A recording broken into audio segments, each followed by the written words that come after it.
Ranjit Farande career academy स्पर्धा परीक्षा मार्गदर्शन केंद्र पुणे या आपल्या डिजिटल प्लॅटफॉर्मवरती मी प्राध्यापक रणजित फरांदे आपणा सर्व विद्यार्थी मित्रांचं त्या ठिकाणी हार्दिक हार्दिक स्वागत करतो. विद्यार्थी मित्रांनो, आपण मुंबईचा जो काही असं मला वाटतं की 27 तारखेला पेपर होऊ शकतो, तर त्या अनुषंगानं आपण आपले हे लेक्चर सीरीज चालू केलेली आहे. त्याच्यामध्ये सुरुवातीला आपण जे काही जी-केचे सेक्शन आहेत, हे 4 भागांमध्ये त्या ठिकाणी टाकलेले आहेत आणि विद्यार्थी मित्रांकडून खूप म्हणजे खूप चांगला प्रतिसाद त्या ठिकाणी त्या जी-केच्या लेक्चरला भेटलेला आहे. मुंबईची भरती होईपर्यंत आपण अजून जी-केचे अगदी 5-5 तासांपर्यंत पण त्या ठिकाणी सेशन घेण्याची माझी तयारी आहे. त्यासाठी तुम्ही जास्तीत जास्त विद्यार्थी मित्रांपर्यंत माझ्या ह्या चॅनलला पोहोचवा. तुम्हाला जर व्हिडिओ आवडला तर नक्की लाईक करा. जास्तीत जास्त विद्यार्थी मित्रांपर्यंत शेअर करा. माझ्या चॅनलला सबस्क्राईब करा. आपण जी-केचे ते 4 पार्ट पाहिल्यानंतर ज्यांनी कोणी ते पार्ट पाहिले नसतील तर ते पार्ट जाऊन तुम्ही पाहू शकता. त्याच्यानंतर अंकगणित आणि बुद्धिमत्ता असे देखील आपण त्या ठिकाणी 2 पार्ट टाकलेले आहेत. आणि आजचा आपण मराठीचा सेशन त्या ठिकाणी घेणार आहे. जेणेकरून ती पूर्णच्या पूर्ण क्वेश्चन पेपर आपला तो कव्हर होईल. त्या क्वेश्चन पेपरमधून त्या ठिकाणी बरेचसे क्वेश्चन त्या ठिकाणी रिपीट येताना दिसतील.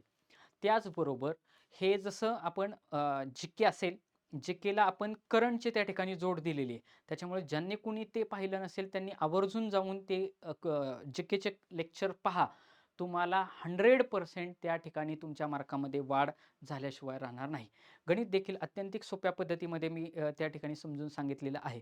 याचबरोबर हा जसा आत्ता रिसेंटली पाठीमागचा झालेला क्वेश्चन होता, याच्या अगोदरच जो काही झालेला पेपर आहे, तो देखील म्हणजे कोविड नंतर झालेला पेपर, तो देखील पूर्णच्या पूर्ण मी एक्सप्लेन करणार आहे. हा मुंबईचा पेपर होण्याच्या अगोदर आणि नंतर मग स्टॅटिक जी-के इतिहास असेल, पॉलिटी असेल, जिओग्राफी असेल, यातले महत्त्वाचे कुठले क्वेश्चन आहेत हे आपण पाहणार आहे.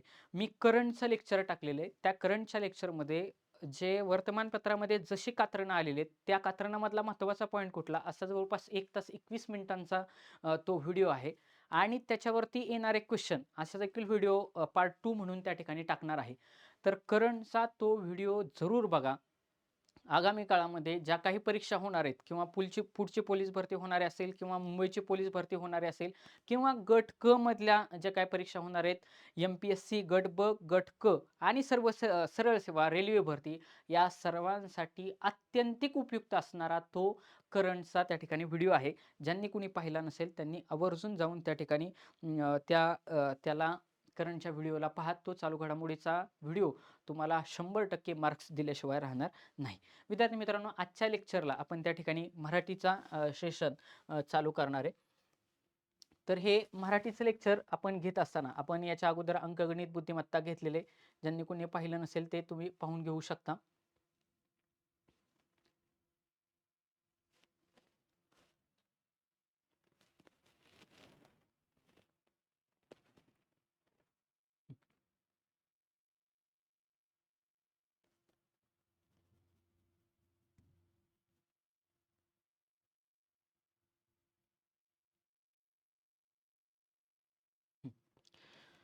मराठी अत्यंतिक सोपं होतं. तुम्हाला आउट ऑफ मार्क्स पडायला त्या ठिकाणी चान्स होता. मुंबईच्या पेपरचा विचार केला तर सरासरी 40 प्लस मार्क्स आता आपण बघितलं 41 मार्क त्या ठिकाणी ग्राउंडचं मेरिट लागलेलं आहे. त्याच्यामुळे 40 मार्क्स साधारणतः विद्यार्थ्यांना पडतातच. त्याच्यामुळं या ठिकाणी ज्याला पास होईल त्याला 80 ते 85च्या मध्ये मार्क्स पडणं खूप जास्त इम्पॉर्टंट आहे. शिवाय ही 17,500ची भरती होती. आता ती 9,500 ते 10,000च भरती निघेल. तर त्यावेळी अजून जास्त कॉम्पिटिशन वाढणार आहे. मुलांचा अभ्यास अजून जास्त चांगला झालेला आहे. त्याच्यामुळं आपल्याला जर कॉम्पिटिशनमध्ये राहायचं असेल, तर तशा अनुषंगानं पेपर सोडवताना काय स्ट्रॅटेजी वापरली पाहिजे? आपण जसा अभ्यास करतोय, त्याच्यामध्ये काहीतरी बदल केल्याशिवाय आपल्याला जास्तीत जास्त चांगले मार्क्स पडणार नाहीत. त्याच्यामुळं ज्या चाकुरीतून तुम्ही अभ्यास करत असाल, त्याच्या पलीकडे जाऊन आता फॉर एक्झाम्पल मी असेल, मी काही महत्त्वाचे मुद्दे तुम्हाला नेहमी सांगत असतो. शिवाय या ठिकाणी मलाही असं वाटतं, की लेक्चर घेताना तुम्हाला थोडं हसवावं किंवा काहीतरी जोक करावा किंवा काय. परंतु आपल्याला परीक्षेच्या अनुषंगानं त्या ठिकाणी जास्तीत जास्त सिरियसली डाटा कव्हर करणे म्हणजे एका तासामध्ये जास्तीत जास्त इन्फॉर्मेशन मला तुमच्यापर्यंत कशी पोहोचवता येईल? लॉजिक काय असतं? कुठं लॉजिक वापरलं पाहिजे? कुठं पाठांतराचा पार्ट असला पाहिजे? कुठल्या क्वेश्चनला करंटच्या अनुषंगानं घेऊन गेलं पाहिजे? कुठला सोप्पा पार्ट आहे, की ज्याला तुम्हाला आउट ऑफ मार्क्स पडायलाच पाहिजे? जिथं बाबा तुम्हाला सोप्पा एखादा पार्ट असेल आणि तुम्हाला जर मार्क्स पडत नसतील, याचा अर्थ आपला अभ्यास कमी पडतोय. या अनुषंगाने आपण त्या ठिकाणी वेगवेगळे लेक्चर घेतोय आणि म्हणूनच एक सिरियसनेस राहावा अशा पद्धतीने घेतोय. दुसरी एक गोष्ट, ज्यांनी कोणी माझे गणिताचे पार्ट पाहिले नसतील ते जरूर पहा. खूप चांगले व्ह्यूज त्याला आहेत. विद्यार्थी मित्रांनो, मी गणिता सांगत असताना एक गोष्ट जाणून बुजून सांगितलेली आहे, की प्रत्येक गणित तुम्ही पॉज करून मी जसं सांगितलंय त्या पद्धतीनं सोडवून बघा. मी एक गणित जवळपास 2-2, 3-3 मेथडनं तोंडीत कसं सोडवता येईल, व्यवहारी नॉलेजनं कसं सोडवता येईल, इथं ट्रिक काय वापरता येईल, जेणेकरून आपल्याला फास्ट काही सेकंदामध्येच ॲन्सर कसं निघेल, अशा गणितीय पद्धतीने कसं सोडवता येईल, असे वेगवेगळ्या पद्धतीनं त्या ठिकाणी गणित सांगण्याचा प्रयत्न केलेला आहे. आजच्या सेशनला आपण त्या ठिकाणी मराठीला स्टार्ट करणार आहे. मराठी सोपं होतं. आता पहिलाच क्वेश्चन त्या ठिकाणी तुम्हाला त्यांनी एक गुगली टाकलेली एक्झामिनरनं, जाणून बुजून फसवलेलं आहे आणि तुम्हाला सांगतो जवळपास 60 ते 70% मुलं ह्या ट्रॅपमध्ये सापडले. क्वेश्चन असा होता,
क्वेश्चन असा विचारलेला आहे,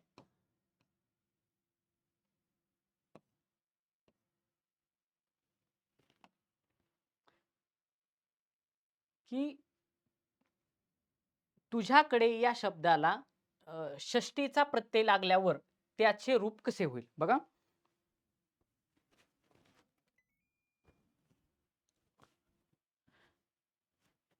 तुझ्याकडे या शब्दाला षष्टीचा प्रत्यय लागल्यावरती त्याचे रूप कसे होईल? पहिलंच क्वेश्चन त्यांनी गुगली टाकले. कसं? सगळ्यांना माहिती आहे त्यांनी काय विचारलंय? षष्टीचा प्रत्यय विचारलाय. म्हणजे विभक्ती प्रत्ययावरती त्या ठिकाणी क्वेश्चन चाललाय. 100% सोप्या कॅटेगरीतला आहे. सगळ्यांना सगळीच्या सगळी षष्टीची रूपे माहिती आहेत. मग आता सगळ्यांना माहिती आहे की षष्टीचं रूप म्हटलं की प्रत्यय काय येतो? चा, ची आणि चे. बघा, चाचीचे आणि चेचाचे अशी षष्टीचे प्रत्यय त्या ठिकाणी सगळ्या महाराष्ट्रातल्या विद्यार्थी मित्रांना माहिती आहे. परंतु षष्टीचे प्रत्यय हे फक्त आणि फक्त चाचीचे नसून झाजी झे हे देखील आहेत. झा, झी, झे आणि झा हे पण, झाजी झे झा हे पण षष्टीचेच प्रत्यय आहेत. जसं चाची चेचा हे षष्टीचे प्रत्यय आहेत, तसं झाजी झेजा हे पण षष्टीचे प्रत्यय आहेत. हा मुद्दा या ठिकाणी लक्षात घेणं गरजेची गोष्ट होती. आता काय लिहिले? तू प्लस कडे या शब्दाला षष्टीचा प्रत्यय लागल्यावर त्याचे रूप कसे होईल? तू कडे होईल का? हिथं प्लसचं चिन्ह आहे तसं राहील का? ऑप्शन गेला. बघा, त्यांनी दोन ठिकाणी एक्झामिनरला फसवण्याचा प्रयत्न केलाय. तुझ्याकडे का तुझ्याकडे? बघा, तुझ्याकडे की तुझ्याकडे, हिथं च जोडलाय आणि हिथं झ जोडलेला आहे. विद्यार्थी मित्रांनो, या ठिकाणी नीट गोष्ट लक्षात घेणं गरजेची गोष्ट होती. आपण रेग्युलर मराठी जो वापरतो त्याच्यासाठी व्याकरण हा मुद्दा कशासाठी आलाय मराठीमध्ये, की भाषेला एक प्रकारची शोभा यावी, भाषेला एक काहीतरी नियम असावा, त्याचं शोभा वाढावी या दृष्टिकोनातून काहीतरी एक अनुशासन असावं, नियम असावं म्हणून व्याकरण मराठीमध्ये आलेले. बरोबर का? काही पण असावं म्हणून आलेले. तुझ्याकडे आणि तुझ्याकडे ह्याच्यातला आपल्या रेग्युलर भाषेतला शब्द कुठला हो? तुझ्याकडे. पण बऱ्याचशा विद्यार्थी मित्रांना काय वाटलं, च्याकडे म्हटल्यावरती उत्तर हेच असू शकतं. मी माझ्या जीकेच्या सगळ्या 4 व्हिडिओमध्ये एक गोष्ट वारंवार फिरून फिरून सांगितलेली आहे, की जर ऑप्शन नंबर 1 आणि ऑप्शन नंबर 4 ला जर त्या ठिकाणी उत्तर येत असेल, तर तुम्ही पुन्हा क्रॉस व्हेरिफाय करा, की माझं उत्तर बरोबर आहे का? ज्या अर्थी ऑप्शन नंबर 4 ला तुझ्याकडे हा जर पर्याय ठेवत असतील, तर 100% एक्झामिनरनं ट्रॅप लावलेला आहे. तुमचा जास्तीत जास्त फोकस ऑप्शन नंबर 2 आणि ऑप्शन नंबर 3 ला असला पाहिजे, हे मी तुम्हाला अजून आवर्जून सांगेन. दुसरी गोष्ट, 100% माहिती असेल तर जरूर तुम्ही ऑप्शन नंबर 1 ला आणि ऑप्शन नंबर 4 ला त्या ठिकाणी जा. परंतु तुमचा मॅक्सिमम फोकस जर तुम्ही ऑप्शन नंबर 2, 3 ला जर ठेवला, तर जे विद्यार्थी 1-1 मार्कांना ज्यांचं मेरिट राहतंय ते विद्यार्थी 100% पास होणार, एवढा माझा तुम्ही तेवढ्या विश्वासाने मी तुम्हाला सांगू शकतो. आता बघा, या प्रश्नाचं उत्तर ऑप्शन नंबर 2 तुझ्याकडे हे आहे. बघा काय आहे उत्तर? तुझ्याकडे हा षष्टीचा प्रत्यय आहे. लक्षात घ्या, झाजी जेजा हे पण काय आहे? षष्टीचे प्रत्यय आहेत. जसे चाची चेचा आहे तसं झाजी जेजा हे पण षष्टीचे प्रत्यय आहेत. हा मुद्दा ह्या ठिकाणी लक्षात घेतला पाहिजे. पुढचा क्वेश्चन. आता हा क्वेश्चन जो आहे, हल्ली या शब्दाला विरुद्धार्थी शब्द सांगा. कोणाला? हल्लीला. आता मी काय म्हणतो की हल्ली मी दुपारचं जेवणच नाही करत. याचा अर्थ पूर्वी मी दुपारचं जेवण करायचो. म्हणजे पूर्वी हा शब्द आला, बरोबर?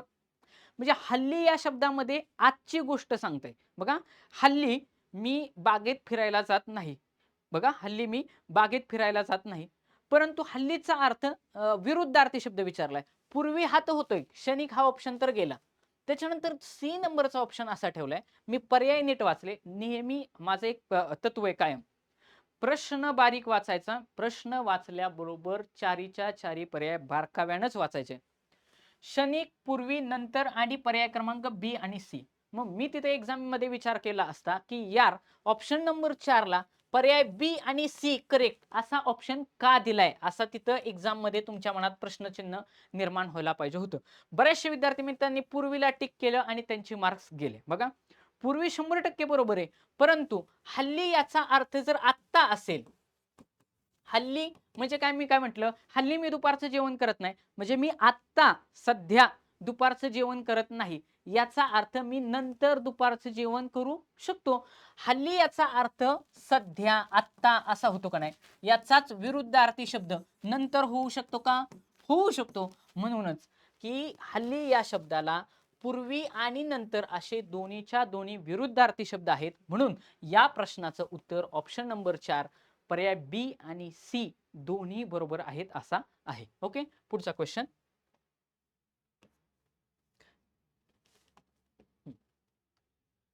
देव या शब्दाचे अनेक वचन पुढील प्रमाणे कोणते होते? बघा, देव या शब्दाचे अनेक वचन पुढील पैकी कोणते होते? आता या ठिकाणी एक नियम आहे बघा, की नियम असा आहे, आकारांत आकारांत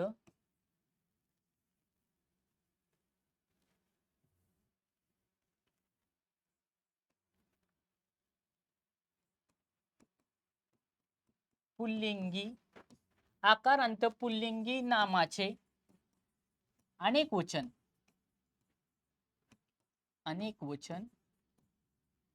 हे नेहमी एकारांत होते. हे नेहमी एकारांत होते. एकारांत होते.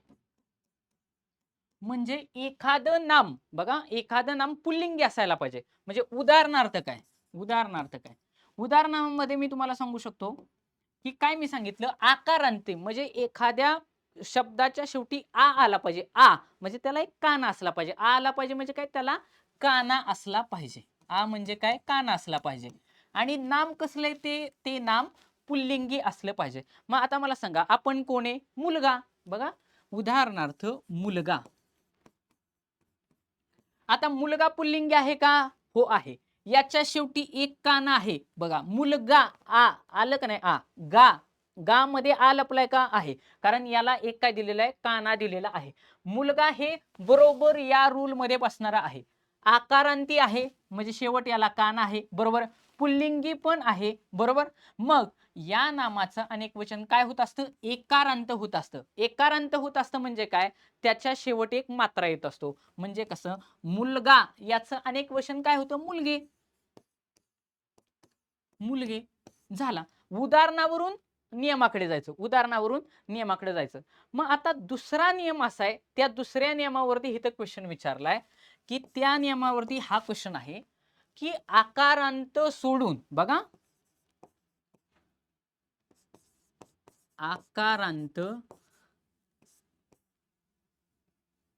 आकारांत सोडून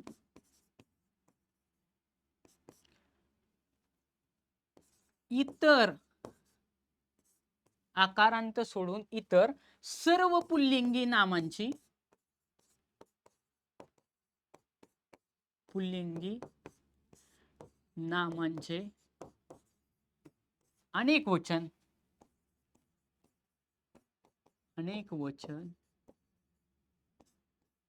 तेच राहते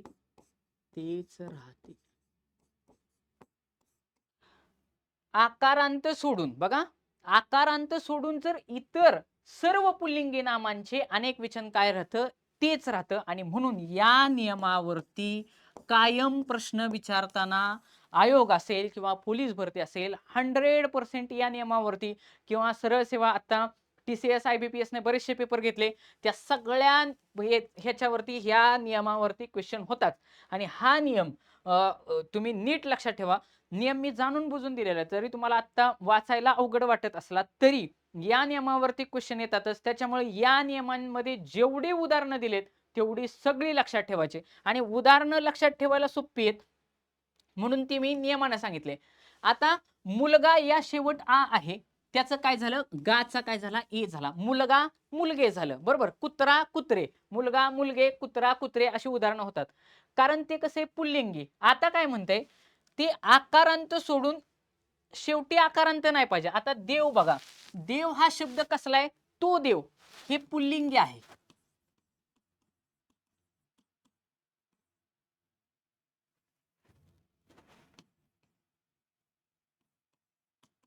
देव कसं आहे, पुल्लिंगी आहे. देव पुल्लिंगी आहे, पण तिथं देवाच्या शेवटी असं देवा आहे का, देवा तिथं आ असता तर ते कसं झालं असतं, आकारांत झालं असतं. मग इथं नियम काय सांगते, आकारांत सोडून इतर सर्व पुल्लिंगी नामे अनेक वचनात आहेत तशीच राहतात किंवा तीच राहतात. बघा, मी बघितलं देव ह्याचं सुरुवातीला लिंग मी बघितलं, लिंग काय आहे, पुल्लिंगी. त्याच्यानंतर 2 नंबरला मी चेक करणार ते आकारांत आहे का, म्हणजे तिथं देवा असं होते का, नाही. तिथं काय दिलंय, देव, म्हणजे ते आकारांत नाही. जर ते आकारांत नसेल तर त्याचं अनेक वचन काय राहतं, तेच राहतं. म्हणजे देवचं काय राहणार, देवच राहणार. देवचं काय राहणार, देवच राहणार. किंवा दुसरा शब्द विचारला जातो, लाडू. लाडू, लाडू हा लाडूचा लिंग काय होईल, तो लाडू, म्हणजे लिंग काय झालं, पुल्लिंगी. बघा, लिंग झालं पुल्लिंगी, पण शेवटी काय आहे, इथं उ आहे, आ आहे का, नाही. म्हणजे तो लाडू, मग ज्या अर्थी तो पुल्लिंगी आहे परंतु आकारांती नाही, याचा अर्थ लाडूचं काय राहणार, अनेक वचन लाडूच राहणार. अजून एक विचारलेलं, कवीचं पण कवीच राहतं, तो कवी. बघा, तो कवी, मग अनेक पण काय होणार, कवीच होणार. अजून एक विचारलेलं तुम्हाला सांगतो, उंदीर. उंदीर पण बऱ्याच वेळा विचारलंय, उंदीरचं उंदरे होत नाही. उंदीरचं लिंग कुठलं आहे, पुल्लिंग. बघा, उंदीरचं लिंग कुठलं आहे, पुल्लिंग. मग पुल्लिंग आहे परंतु शेवटी फक्त र आहे, इथं उंदरा असं आहे का, नाही. मग उंदीरचं काय होणार, उंदीरच राहणार. हा मुद्दा तुम्ही नीट लक्षात घ्या.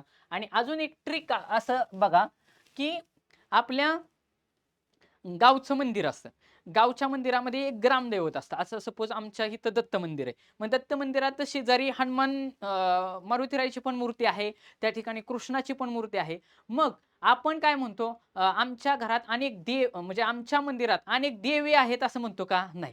आमच्या मंदिरामध्ये देव आहेत, बरोबर. आमच्या दत्त मंदिरामध्ये अनेक देव आहेत. मग देवचं अनेक वचन काय होईल, एक देव असला तरी देवच, आणि सगळे जरी देव, किती जरी देव असले तरी देवच राहणार. याचा अर्थ बघा, देवचं हे लिंग होतं, देव्या ऑप्शन गेलं, देवा ऑप्शन गेलं, देवे, देवचं काय राहतं, देवचं अनेक वचन देवच राहतं. आणि मग देव बरोबर तो देव, अनेक वचन पण देवच. लाडूचं लाडू, कवीचं कवी, उंदीरचं उंदीर. का, कारण नियम असा आहे, जर पुल्लिंगी एखादं नाव पुल्लिंगी असेल, पहिल्यांदा चेक करायचं ते त्याचं लिंग कुठलंय, पुल्लिंग आहे का स्त्रीलिंग आहे. पुल्लिंग आलं की चेक करायचं ती आकारांत आहे का. जर आकारांत आलं, बघा, जर आकारांत आलं तर त्याचं काय होतं, एकारांत होतं, म्हणजे मुलगाचं मुलगे होतं. परंतु ह्याला एक अपवाद आहे, मामा. बघा, मामा, जे नाते संबंध असतात ना ते तसंच राहतं. मामा पुल्लिंगी आहे, तो मामा म्हणतो ना आपण, मामा पुल्लिंगी झालं. ह्याच्या शेवट आकारांत पण आहे, परंतु मामाचं काय राहतं, मामाच राहतं. मामाचं चेंज होत नाही, नाते संबंध. दादा, मामा, दादा पण आकारांत आहे, परंतु ते तेच राहतं. आणि दुसरी गोष्ट, ज्या नियमावरती इथं क्वेश्चन विचारलाय, आकारांत सोडून इथं सर्व पुल्लिंगी नामांचे अनेक वचन काय राहत असतं, तेच राहत असतं. हा मुद्दा त्या ठिकाणी लिंग या ठिकाणी आगामी काळामध्ये आपण मराठीचा कोर्स त्या ठिकाणी लॉन्च करेल, अशा पद्धतीने आपण इन डिटेल शिकवणार आहे, की जेणेकरून हा देखील नियम तुमच्या पोलीस भरतीच्या एक्झामला त्या ठिकाणी विचारलेला आहे. ज्या MPSCच्या वेगवेगळ्या एक्झाम होतात त्याही एक्झामला त्या ठिकाणी विचारलं आहे. कारण बरेचसे विद्यार्थी मित्र त्या ठिकाणी MPSCची ते देखील एकदा पोलीस भरती झालं की डिपार्टमेंटल PSI अंडर त्या ठिकाणी त्यांना चान्स भेटतो. मी बऱ्याचशा डिपार्टमेंटल PSIच्या एक्झामसाठी पण त्या ठिकाणी प्रीसाठी बऱ्याच विद्यार्थ्यांना त्या ठिकाणी गाईड केलेले आहे. कारण तिथं मराठी सारखा सेक्शन त्या ठिकाणी विचारलेला जातो. ओके, पुढचा क्वेश्चन, समसंबंध ओळखा. समसंबंध ओळखा म्हणजे याच्यात जो संबंध असणार आहे तो याचाच असणार आहे. मंगळवार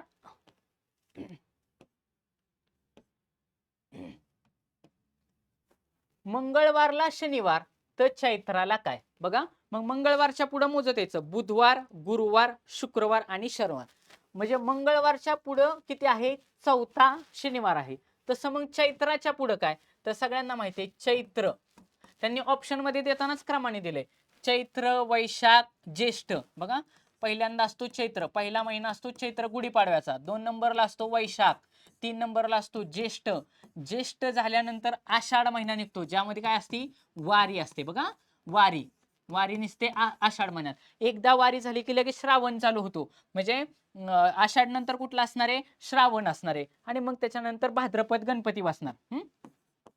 गणपती असे श्रावण महिन्यात सोमवार वगैरे शंकराचं. ओके, असे लाईनीने भक्तिमय असणारे कुठले कुठले?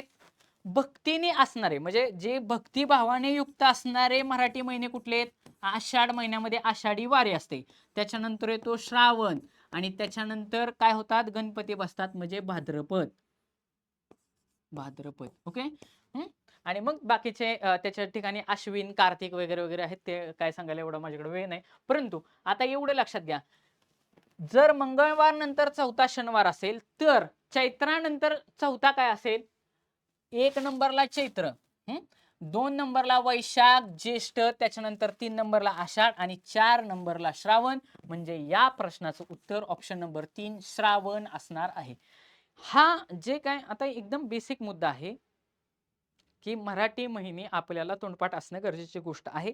आणि मराठी महिन्यांवरती त्या ठिकाणी वारंवार जर क्वेश्चन विचारत असतील तर लाईनीनं आपल्याला त्या ठिकाणी मराठी महिने आणि मराठी ऋतू आपल्याला माहिती असायलाच पाहिजे. कारण आपण बेसिक लेवलला अभ्यास करतो तर ते प्रश्न तिथंच विचारला. MPSCला हे प्रश्न विचारले जाणार नाहीत. काही जरी केलं तरी तिथं ती मुलं एनर्जी लावणार नाहीत. आता वैयक्तिक मला जर विचारलं तर आज मला प्रिपरेशन करावं लागलं की बाबा हे महिने कसे येत आहेत पोलीस भरती. कारण आपल्याला 12वी पास हा आपला क्रायटेरिया आहे. आणि MPSC गट ब गट क देत असताना पदवी हा क्रायटेरिया, हा मुद्दा लक्षात घ्यायचा आहे. त्याच्यामुळे तुम्हाला एक बेसिक लेवलचं नॉलेज म्हणून तुम्हाला मराठी महिने पाठ आहेत का या अनुषंगाने हा क्वेश्चन विचारलेला आहे. हा बुद्धिमत्ता आणि मराठी अशा दोन्ही अनुषंगाने त्या ठिकाणी क्वेश्चन बसू शकतो. पुढचा क्वेश्चन, वाक्यप्रचाराचा अर्थ सांगा. फारकत होणे आपण काय म्हणतो? बऱ्याच वेळा आपण वृत्तमानपत्रामध्ये वाचतो किंवा काय किंवा न्यूज चॅनलमध्ये वाचतो की त्यांनी त्यांच्या विचारांपासून फारकत घेतली, की टिंबटिंब यांनी पवार साहेबांच्या विचारांपासून फारकत घेतली. फारकत घेणे म्हणजे काय? वेगळे होणे. कसामावून घेणे होईल का? हकलून देणे होईल का? बहिष्कृत होणे होईल का? वेगळे. फारकत घेणे म्हणजे वेगळे होणे अशा अर्थाने वापरला जातो. मी उदाहरणासह त्या ठिकाणी तुम्हाला सांगितलेलं आहे. ओके, पुढचा क्वेश्चन, विशेषणाचा प्रकार ओळखा. बघा, हा प्रश्न मला चांगला वाटला. रांगणारे मूल. रांगणारे मूल आहे तसा मोरा वळंबे सरांचं जे काय पुस्तक आहे त्या मोरा वळंबे सरांच्या पुस्तकातला आहे तसा 2 नंबरचा क्वेश्चन त्या ठिकाणी विचारलाय.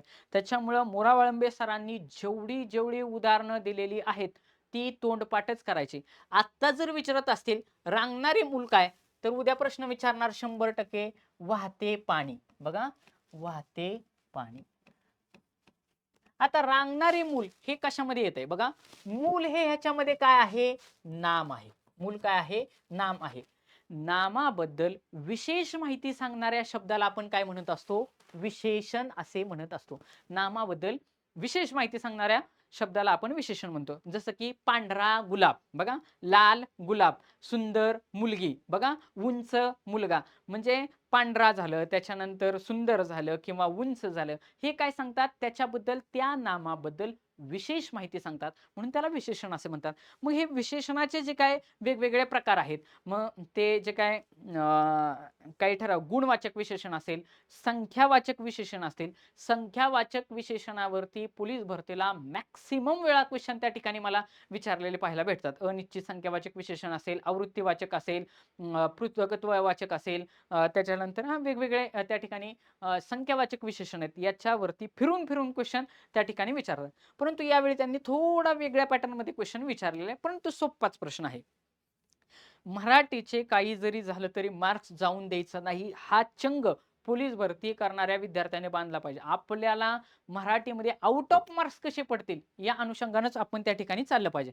आता बघा, विशेषणाचा प्रकार. रांगणारं मूल. मूल काय आहे? नाम आहे. आणि मुलाबद्दल अधिक माहिती कोणता शब्द देतोय? रांगणार, रांगणारे. रांगणे एक प्रकारची काय क्रिया आहे ना.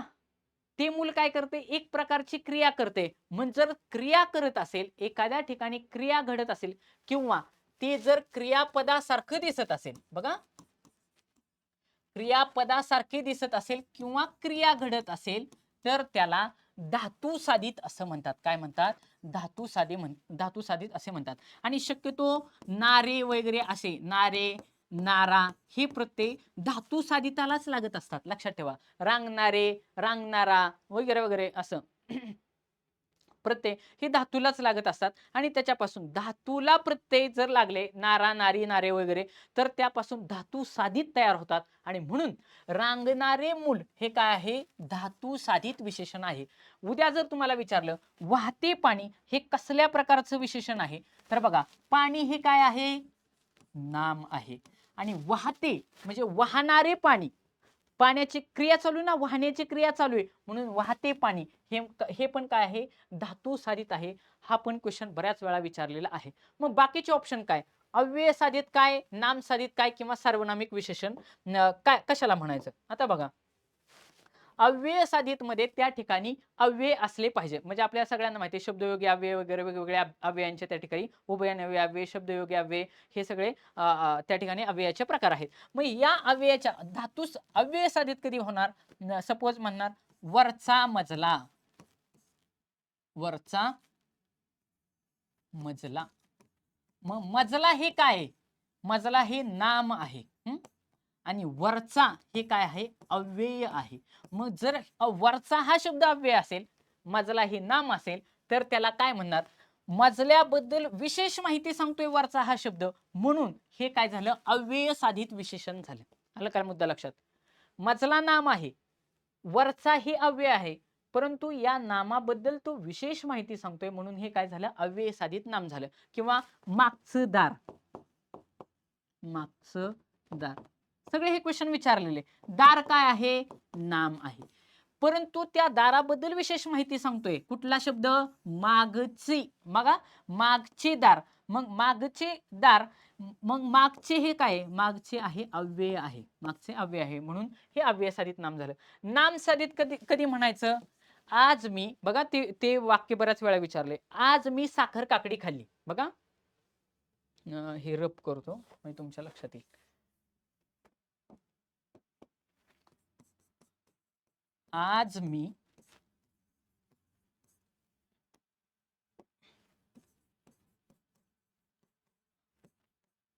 साखर काकडी खाल्ली. आज मी साखर काकडी खाल्ली. आता यामध्ये बघा, काकडी हे काय हो? काकडी आहे नाम. या वाक्यामध्ये काकडी हे आहे नाम, आणि या काकडी बद्दल विशेष माहिती कोण सांगतंय? हा साखर हा शब्द सांगतोय. मग साखर हे गुण विशेषण नाही, पण साखर पण या ठिकाणी काय आहे? नामच आहे ना. साखर हे कसलं नाम आहे? पदार्थवाचक नाम आहे. मग या काकडी या नामाबद्दल दुसरं एक नामच जर माहिती सांगत असेल, तर त्याला नामसाधित विशेषण असं म्हणायचं. काय म्हणायचं? नामसाधित विशेषण असं म्हणायचं. आणि आयोगाचा सगळ्यात आवडीचा प्रकार तो म्हणजे सार्वनामिक विशेषण. जर सर्वनामाचा वापर हा विशेषण वापरण्यासाठी जर केला असेल तर त्याला सार्वनामिक विशेषण असं म्हणायचं. उदाहरणार्थ हा मुलगा, हा मुलगा, तो गुलाब, तो गुलाब. आता या वाक्यातील हा जो काय हा शब्द आहे, तो शब्द आहे, ही ऑलरेडी काय आहेत? ही ऑलरेडी सर्वनाम आहेत. मुलगा हे नाम आहे, गुलाब हे नाम आहे. त्याच्याबद्दल विशेष माहिती सांगण्याचं काम हा शब्द, त्याच्यानंतर तो शब्द करतोय, म्हणून त्याला सार्वनामिक विशेषण असं म्हणायचं. असा हा सर्वनामांचा एक थोडक्यामध्ये. उद्या जर या राहिलेल्या ऑप्शनवरती जर तुम्हाला क्वेश्चन विचारले तर तुमचा कसा चुकायला नको, त्या अनुषंगाने मी तुम्हाला ते सांगितलेलं आहे. ओके.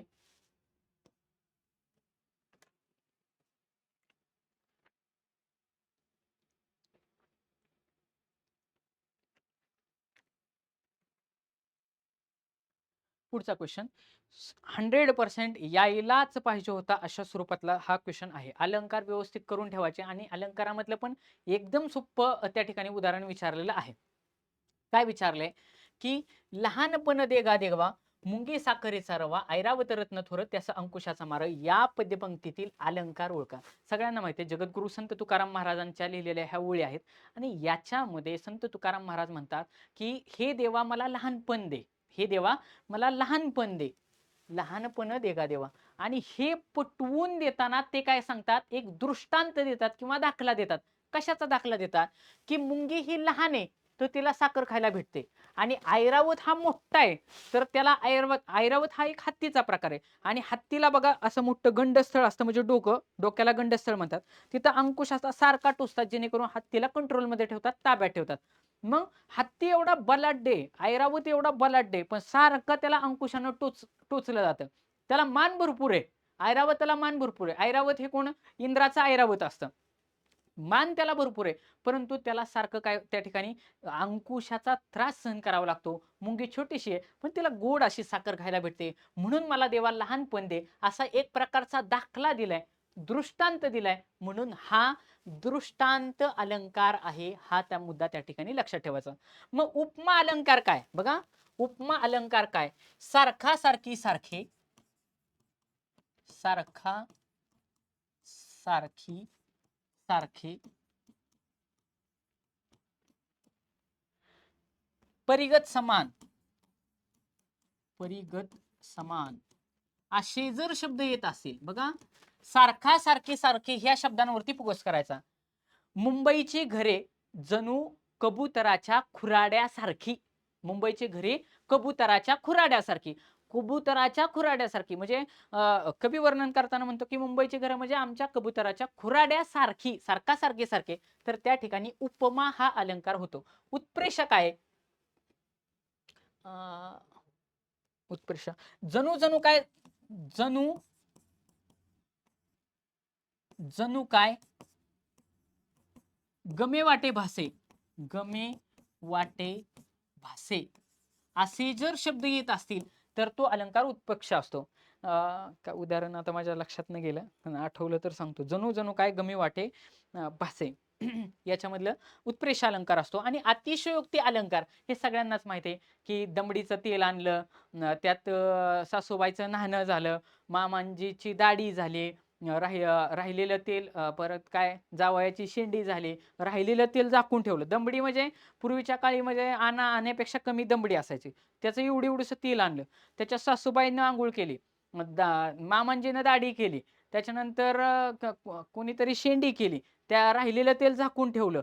लांडोरीचा त्याला पाय लागला, पाय लागल्यानंतर त्याचं एवढं वाहत गेलं की वेशीपर्यंत ओघळ आला आणि त्याच्यात उंट पुहून गेला. म्हणजे एखाद्या गोष्टीचा अतिरेक करून सांगायचं असेल तर अतिशयोक्ती हा अलंकार येतो. हे उदाहरण त्यातलं सोपं आहे, बऱ्याच वेळा एक्झामला विचारले, ते आपल्या लक्षात असावं. आणि दुसराच एक आहे की ते नलराजाच्या घोड्याचे जे काय खुरेत हे चंद्राला लागलेत, आणि म्हणून ते चंद्रावरती असणारे डाग हे जणू काय त्या नलराजाच्या घोड्याचेच पाय आहेत असं उदाहरण केलं जातं. आता मला सांगा, घोड्याचे पाय कधी त्या चंद्रापर्यंत पोहोचतील का? जो घोड्यानं जी झेप मारली तर त्याचे पाय त्या चंद्रावर उमटतील का? उमटणार नाहीत. म्हणजे अतिशयोक्ती करून त्या ठिकाणी सांगितलेले ही 2 उदाहरणं वारंवार फिरून विचारलेली आहेत. ही 2च उदाहरणं त्या ठिकाणी मुरावळंबे सरांच्या पुस्तकामध्ये दिलेले. त्यातून तो अलंकार कव्हर होतो. त्यामुळे अलंकार हा टॉपिक तुम्ही व्यवस्थित करा. 42 नंबरचा क्वेशन. आता ॲक्चुअली उतारा दिलाच नाही, तर त्या ठिकाणी बरेचसे विद्यार्थी पॅनिक होणार. उताराच दिला नाही आणि प्रश्न कसा काय विचारलाय? एक्झामिनर तुमचा माइंडसेट हलवू शकतो. बघा मला ह्यातून मुद्दा काय सांगायचा आहे. एक्झामिनर माइंडसेट तुमचा हलवण्यासाठी एखादा प्रश्न चुकीचा पण टाकू शकतो. त्यांची म्हणजे आता एम-पी-एस-सीमध्ये पण बरेचसे क्वेश्चन चुकीचे येतात. चुकीचे येतात म्हणजे एक्झामिनर बावळट आहेत किंवा त्यांना कळत नाही अशातला अर्थ येत नाही. की बाबा चुकीचा प्रश्न आल्यानंतर काही जणांना असं वाटतं, चुकीचे प्रश्न काढतायत आणि त्यांना काय बरोबर काढता येत नाही का? तुमची डिसिजन मेकिंग पॉवर काय आहे? की चुकीचा प्रश्न जरी तुम्हाला विचारला तरी तो तुम्हाला सोडता येतो का? किंवा तुम्ही त्या ठिकाणी पॅनिक होणार नाही आणि लगेच पुढच्या क्वेश्चनला जाणार असं होणार का? तर तुम्ही बघा मेरिटचे विद्यार्थी त्यांना 100% सापडतात. त्याच्यामुळे जरी एखादा प्रश्न चुकीचा आला तरी तो एक्झामिनरचा किंवा त्या परीक्षेचा एक प्रकारचा ट्रॅपच आहे. हा मुद्दा आपण लक्षात घ्यायचा. सगळ्यांचेच मार्क कट होतील किंवा सगळ्यांनाच बोनस मार्क भेटतील. ह्या 2 पैकी काहीतरी होईल. म्हणजे क्वेश्चन पेपर 99 मार्काचा राहील. लॉस काय होणार नाही चुकीच्या क्वेश्चनमुळे. त्याच्यामुळे पॅनिक व्हायचं नाही, की त्या ठिकाणी जर तुम्ही पॅनिक झाला तर 100% तुम्हाला त्या तुमच्या मार्कामध्ये त्या ठिकाणी घसरण झालेली जाणवेल. ऐकू येणे या अर्थाचा पुढीलपैकी कोणता वाक्यप्रचार पर्यायात आला आहे? आता ऐकू येणे ह्या ठिकाणी वाक्यप्रचार पर्यायात म्हणण्यापेक्षा इथं उतार्यात आला आहे असं त्या ठिकाणी दिला होता. उताराच दिला नव्हता. परंतु ऐकू येणे आपल्याला माहिती आहे का नाही? ऐकू येणे म्हणजे अपेक्षा नसणे होईल का? पायरी चढणे असं होईल का? ऐकू येणे म्हणजे कानावरती पडणे. आपण काय म्हणतो माझ्या कानावरतीच पडलं नाही. मला ऐकूच आलं नाही. म्हणजे याचा अर्थ ऐकू येणे, कानावरती पडणे आणि त्यांनी मार्क दिले ह्या क्वेश्चनला उत्तरा न देता पण. कारण तुमच्या कॉमन सेन्सवरती तुम्हाला हा क्वेश्चन डील करता येत होता. त्याच्यामुळे काही क्वेश्चन तुम्हाला कॉमन सेन्सवरती डील करता आले पाहिजेत. तिथं उताराच दिला नाही, प्रश्न कसा काय विचारला? भांडत बसला तर तुझंच पोलीस भरतीचं पद राहणार आहे. दुसरं नुकसान कोणाचंच होणार नाही. ज्यांनी सोडवलंय त्याला मार्क पण पडणार. त्याच्यामुळं आपलं काम काय आहे? 100च्या 100 क्वेश्चन गोल करून येणं हे आपलं टार्गेट असलं पाहिजे. ओके, पुढचा क्वेश्चन 43 नंबरचा क्वेश्चन. तुझे नाव काय या वाक्यात पुढे कोणते विरामचिन्ह वापरलेले आहे? ओके, विरामचिन्हे हा मराठी व्याकरणातला मला सर्वात महत्वाचा त्या ठिकाणी टॉपिक वाटतो. अलंकार, विरामचिन्हे, प्रयोग, समास वगैरे वगैरे. हा, तर तुझे नाव काय? सरळ आपल्या काय तुझे नाव काय प्रश्न विचारलाय ना, म्हणजे जर काय असेल तर त्या ठिकाणी 100% काय असणार आहे? प्रश्नचिन्ह असणार आहे. याचा अर्थ ऑप्शन नंबर सी प्रश्नचिन्ह हे तुमचं उत्तर असायला पाहिजे. एकदम सोप्या कॅटेगरीतला प्रश्न होता. तुमचा कसाच चुकायला नको होता. आता नीट बघा, या ठिकाणी बाकीचे ऑप्शन बघा. पूर्णविराम, अल्पविराम आणि अर्धविराम असे दिले. पूर्णविराम म्हणजे काय? जेव्हा क्रिया पूर्ण होते. क्रिया पूर्ण झाल्यानंतर आपण एक असा टिंब देतो, त्याला पूर्णविराम असं म्हणतो. अल्पविराम अल्पविराम कधी असतो? की अल्पविराम म्हणजे ज्या वेळेस तुम्ही असा टिंब देतात आणि कॉमा देतात, ज्यावेळी तुम्ही वाक्यामध्ये उभयानवी अव्ययाचा वापर केलेला असतो आणि 2 वाक्य जोडलेली असतात. उभयानवी अव्ययानं ज्यावेळेस 2 वाक्य एकत्र जोडलेली असतात, त्यावेळी अल्पविरामाचा त्या ठिकाणी वापर केलेला असतो. कधी? उभयानवी अव्यय जोडताना.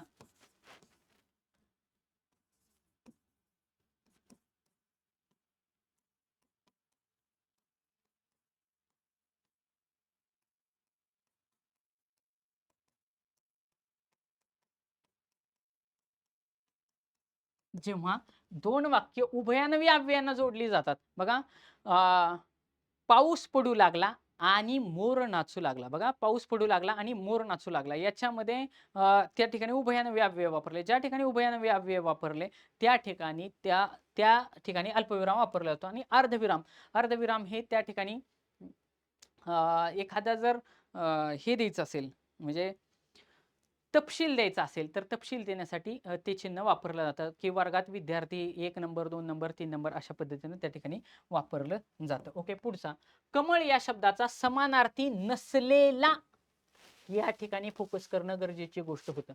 बरेचशे विद्यार्थ्यांना सगळे कमळाचे समानार्थी शब्द पाठ आहेत, पण त्यांचं पेपर सोडवताना स्पीडच एवढं असतं की कमळ या शब्दाचा समानार्थी शब्द लगेचच ऑप्शन नंबर 1 ला राजीव मारला आणि घरी आला खुश झाला. पण प्रश्नच नीट वाचला नाही. मी तुम्हाला वारंवार सांगतोय पेपर जवळ आलेत किंवा आगामी काळामध्ये 4-5 महिन्याने त्या ठिकाणी 100% ते एक्झाम होणार आहे. पेपर वाचत असताना क्वेश्चन पूर्ण वाचायचा प्रश्नचिन्हापर्यंत आणि चारीच्या चारी ऑप्शन वाचायचेच. ज्याने क्वेश्चन व्यवस्थित वाचला, काळजीपूर्वक वाचला, कमळ या शब्दाचा समानार्थी नसलेला शब्द कोणता त्याला लगेच कळणार. नसलेला म्हणजे मी तुम्हाला अगोदरच सांगितले, माझे ट्रिक पण सांगितले. ज्यावेळेस नाही, नसलेला, नको, जवळपास 80 ते 90% ही ट्रिक चालते. नसलेला म्हटलं की सुरुवात ही शेवटच्या ऑप्शन पासून करायची. शक्यतो लास्ट ऑप्शनला उत्तर असण्याचे चान्स राहतात. वायस लगेचच तुम्हाला उत्तर आलं असतं. वायस कोणाला म्हणतात तर वायस हा कावळ्याचा समानार्थी शब्द आहे. वायस म्हणजे काय? कावळा. त्याला एकचक्षु असं पण म्हणतात. कावळ्याला एकच डोळा असतो. एकचक्षु. एकचक्षु. एकचक्षु म्हणजे काय? दिसताना 2 डोळे दिसतात, परंतु त्याचा डोळा हा 360 डिग्री मध्ये फिरत असतो. म्हणजे इकडचा डोळा फिरवून तो इकडे बघतो. आपल्याला बघा एवढंच दिसतंय, एवढंच. पण कावळा इकडून डोळा फिरून इकडे 360 डिग्री मध्ये डोळा फिरवतो. म्हणून त्याला एकचक्षु किंवा त्याला वायस म्हणजेच कावळा असं म्हणतात. मग हा नसलेला शब्द आहे. राहिलेले सरळ सरळ सगळे कमळाचे शब्द आहेत. म्हणजे राजीव असेल, सरोज असेल, अंबुज असेल, हे सर्वच्या सर्व शब्द कमळाचे समानार्थी शब्द आहेत. आता सरोज, ज म्हणजे जन्मणारे, ज म्हणजे जन्मणारे. सरो म्हणजे काय? सरोज म्हणजे सरोवरात जन्मणारे. बघा, सरोज म्हणजे सरोवरात जन्मणारे. अंबुज, अंबुज म्हणजे अंबू म्हणजे चिखल. चिखलातून कमळाचा जन्म होतो ना, मग अंबुज म्हणजे चिखलातून जन्मणारे किंवा चिखलातून उमलणारे असे कमळ. मग कमळाचे राजीव, सरोज, अंबुज सगळ्यात व्हीएमपी समानार्थी शब्द आहे. बऱ्याच वेळा बऱ्याच एक्झामला हे सगळेच राजीव, सरोज, अंबुज सगळेचे सगळे, अगदी वायस, कावळा हे पण विचारलेले समानार्थी शब्द आहेत. ज्यांनी PYQ व्यवस्थित केले त्यांना 100% हा प्रश्न आला असता. पुढं 45 नंबरचा क्वेश्चन. क्वेश्चन असा विचारलेला आहे की पुढीलपैकी महाप्राण व्यंजन ओळखा. पुढीलपैकी महाप्राण व्यंजन ओळखा. वर्णमालेवरती असला हा क्वेश्चन आहे.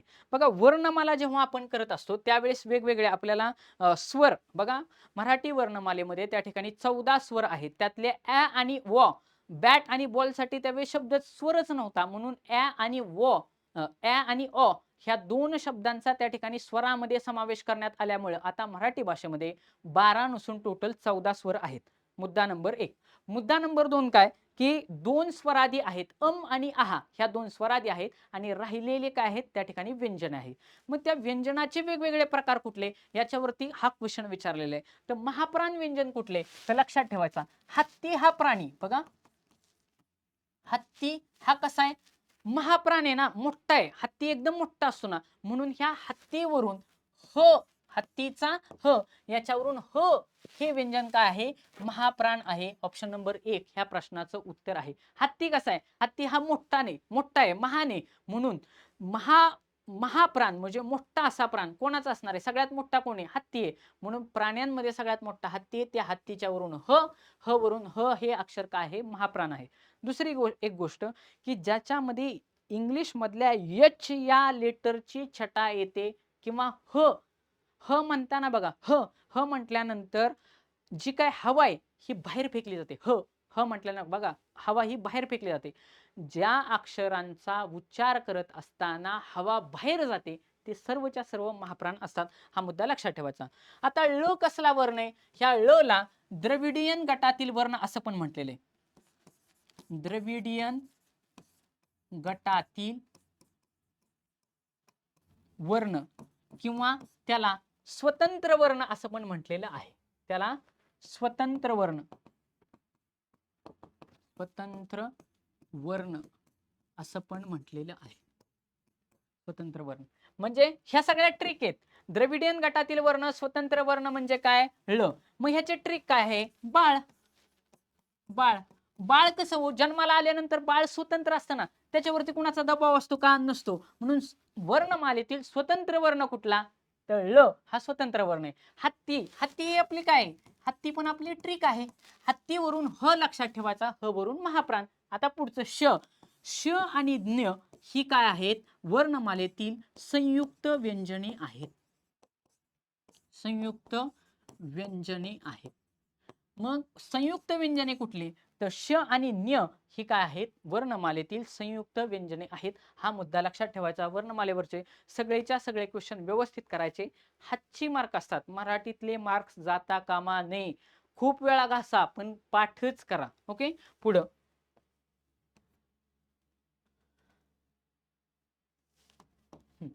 पुढील वाक्यातील क्रियापदाचा अर्थ सांगा. पुढील वाक्यातील क्रियापदाचा अर्थ सांगा. देवा सर्वांना सुखी ठेव.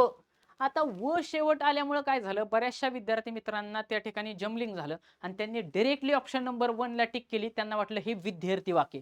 ऑप्शन नंबर 1 ला टिक केली आणि घरी आल्यानंतर कळलं की यार तिथं व नाही. विद्यार्थी वाक्याची एक ओळखण्याची एक हिंट आहे किंवा ट्रिक आहे. काय? विद्यार्थी वाक्याच्या शेवटी वा वी वे असतं. वा वी वे असतं. वा वी वे असतं. इथं वय व, इथं व आहे, वा नाही. एक तर विद्यार्थी वाक्याच्या शेवटी वा पाहिजे, वी पाहिजे किंवा वे पाहिजे. बघा, मुलांनो नेहमी खरे बोलावे. बघा, नेहमी खरे बोलावे. जर क्रियापदाच्या शेवटी वावी वे वे असे प्रत्यय आले असेल, वा वी वे वी असे प्रत्यय जर आले असतील तर ते विद्यार्थी वाक्य असतं. इथं ठेव असं म्हटलेले, त्याच्यामुळे विद्यार्थी वाक्य येणार नाही. मुलांनी नेहमी खरे बोलावे. नेहमी खरे बोलावे. मुलांनीच नाही, सगळ्यांनीच नेहमी खरे बोलावे. इथं वा वे आहे का नाही? ह्या वे वरून हे कसलं वाक्य आहे? विद्यार्थी वाक्य आहे. आता स्वार्थी वाक्य काय? की एखाद्या वाक्यातून फक्त काळाचा बोध होत असेल, काळाचा बोध असेल तर त्याला काय म्हणणार? स्वार्थी वाक्य म्हणणार. म्हणजे आज माझ्या आईनं घरी बटाट्याची भाजी केली. ह्याच्यामध्ये काय वेगळं आहे? फक्त काळ करतोय. आज माझ्या आईनं घरी बटाट्याची भाजी केली. फक्त काळाचा बोध झाला. स्वार्थी वाक्य. संकेतार्थ काय? की जर वाक्यामध्ये जर, तर, जरी, तरी, जेव्हा, तेव्हा असे जर, जेव्हा, तेव्हा असे जर जोडीच्या उभयानं अव्ययानं जर ते वाक्य जोडलं असेल तर ते वाक्य संकेतार्थी वाक्य असतं. बघा, परत एकदा सांगतो की संकेतार्थी वाक्यामध्ये जर, तर, जेव्हा, तेव्हा असे उभयानं अव्ययानं जोडले असतं. आज्ञार्थी वाक्य ही या प्रश्नाचं उत्तर आहे. आज्ञार्थी वाक्यामध्ये फक्त आज्ञाच केलेली नसते, तर त्या ठिकाणी प्रार्थना आणि विनंती देखील असते. प्रार्थना, विनंती, आज्ञा, आज्ञा हे सर्वच्या सर्व आज्ञार्थी वाक्याचे प्रकार आहेत. फसवं वाक्य त्या ठिकाणी विचारलेले की देवा सर्वांना सुखी ठेव ही एक प्रकारची काय आहे हो? प्रार्थना आहे. बघा, देवा सर्वांना सुखी ठेव ही एक प्रकारची प्रार्थना आहे. म्हणून प्रार्थना ही नेहमी आज्ञार्थी वाक्याचा प्रकार आहे. म्हणून हे वाक्य कसं आहे? आज्ञार्थी आहे. बाकीचे ऑप्शन येण्याचा संबंध येत नाही. म्हणून या प्रश्नाचं उत्तर ऑप्शन नंबर 4 आज्ञार्थी वाक्य आहे. हा मुद्दा सगळ्यांनी व्यवस्थित लक्षात ठेवा. ओके, पुढचा. रक्ताने या शब्दाच्या विभक्तीचा प्रकार ओळखा. रक्ताने या शब्दाचे विभक्ती. विभक्तीवरती दुसरा क्वेश्चन आहे. ज्या अर्थी ने प्रत्यय जोडलाय तर सगळ्यांना माहिती आहे ने, ने ही शी, निशी ही हे कोणाचे? तृतीयाचे प्रत्यय आहेत. मग ऑप्शन काय असेल? ऑप्शन नंबर 1 हे त्या प्रश्नाचं उत्तर आहे. ने इशी, ने इशी आणि निशी इही, निशी इही हे तृतीयाचे प्रत्यय. चतुर्थी म्हटलं की सगळ्यांना माहिती आहे सलाते, सलानाते. सप्तमी म्हटलं की तय्या, तय्या आणि षष्टी म्हटलं की चाचीचे, चेचाचे हे सगळे षष्टीचे प्रत्यय. मग क्वेश्चन त्यांनी एक विचारतात ते टोटल विभक्तीचे प्रकार किती? टोटल आहेत 8, 7 नाहीत. फसवण्यासाठी ऑप्शन नंबर 1 ला 7 देतात. लक्षात ठेवा. टोटल विभक्ती आहेत 7. त्याच्यातली जी काय 8वी विभक्ती आहे त्याला संबोधन असं म्हणतात. आणि त्यांनी क्वेश्चन असा विचारलाय संबोधन म्हणजे काय? हाक मारणे.